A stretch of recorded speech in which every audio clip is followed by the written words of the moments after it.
Hello Riwan, তো রিসেপশনে ডেকোরেশনটা ফার্স্টেই দেখিয়ে দিলাম, ভীষণ সুন্দর করেছিল। তারপরে চলে গেলাম হচ্ছে দাদাভাই ইভেন্ট ম্যানেজমেন্ট এই স্টলের দিকটা দেখেছিল, যেটা ভীষণ সুন্দর, পুরো একদম লাইভ চলছে। কারণ মোমো এই সমস্ত তো ঠান্ডা হলে একদমই ভালো লাগবে না, যেরকম সুন্দর নিট অ্যান্ড ক্লিন, সাথে সেরকম খাবার দাবার। আর এটা হচ্ছে আমাদের গ্রুম। ফার্স্টে নিয়ে নিলাম এই ঠান্ডাতে গরম গরম কফি, তাও মাটির ভাঁড়ে। ওরা মাটির ভাঁড়েই সবাইকে সার্ভ করেছিল।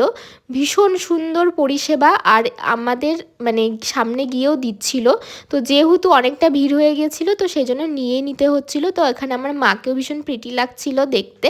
তো তারপরে একটু দুজনেই কফি খেয়ে নিলাম, আর এখানে দেখাচ্ছিলাম যে প্রি ওয়েডিং শ্যুটে কী সুন্দর ওরা ভিডিও বা ফটো শ্যুট করেছে।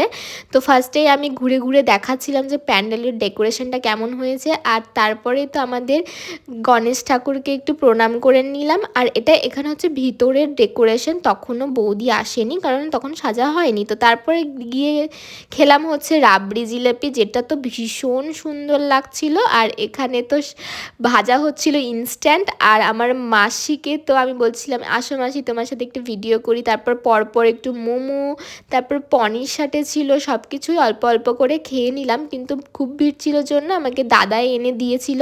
তো তারপরে এই যে আমাদের মাসির বাড়িতে আবার দিয়ে গেল এসে কফি যারা খাবে।